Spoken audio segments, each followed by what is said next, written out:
I look at some of the other people. Now, I don't know a lot of those people. I don't even know that I've met a lot of those people, but some I do. And their lives are destroyed by these maniacs. These are animals. These are vicious animals that have destroyed the lives of these people. It's so sad to see. And they don't have a lot of money, and some of them did almost nothing. They don't even know what they're being charged for. I did a interview with Tucker Carlson, who's a terrific guy. And I don't know if you saw the number of views, but it was a record-setting number. It was, they say it could be close to 300 by the time it finishes. And right now it's up to, I think, 257 million. And it is bigger than the biggest ever interview was Oprah with Michael Jackson. I don't know if you know that, but that's the all-time biggest. And I think we've doubled it up. So something's going on. Our country is dying for a good country again. We're a failing nation. We're a failing country. And they're absolutely, they're looking forward to getting back to what we had. I had the safest borders, the biggest tax cuts. We had everything was doing so well. Our military was great. Russia would have never happened with Ukraine. China would never be thinking about it. We had a country that people want to get back to. And that's why we had the numbers. As far as the stage last night, I thought Vivek, as we say, did very well. Actually, his name is Vivek, like cake. But I thought he was very good. I especially like where I said I was the greatest president in his lifetime and long beyond. That's pretty good. I said, are you sure he's running against me? But I thought he was very good. I wasn't impressed with a lot. I mean, Christie got booed out of the room. He literally should have walked off the stage. I've been watching debates for a long time. I've never seen anyone booed like that. Asa, I call him Ada Hutchinson. He shouldn't even be there. He's wasting room. He's wasting space, and he's wasting time. The guy's got like 0.5%, and he doesn't stop. And he's a nasty person. Frankly, he's very nasty. I don't even know him. He says bad things about me. I don't even know him. But I don't think that, I actually like the governor. I respect him a lot. He was great. He endorsed me twice.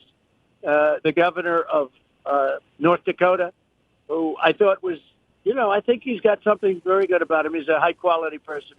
So let me tell you about Ron DeSantis, as I call him. Without me, he wouldn't be governor. He was failing desperately. He came to me, begged me for endorsement. I gave him the endorsement, and he went up like a rocket ship. He was failing. He was already out of the campaign. He was being beaten badly by Adam Putnam, who was the agricultural commissioner.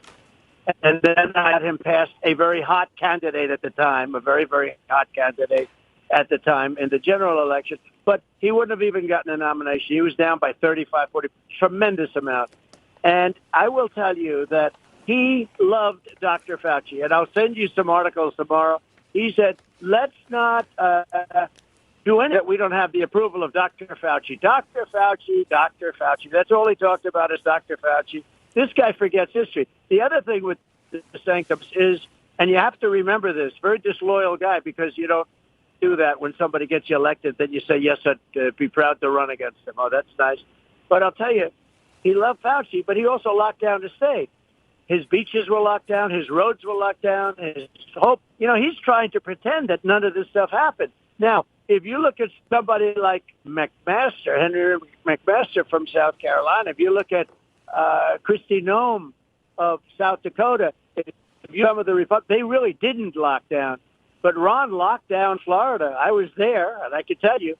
And he puts to pretend he's got Fox behind him, although Fox has now given up on him entirely, I think.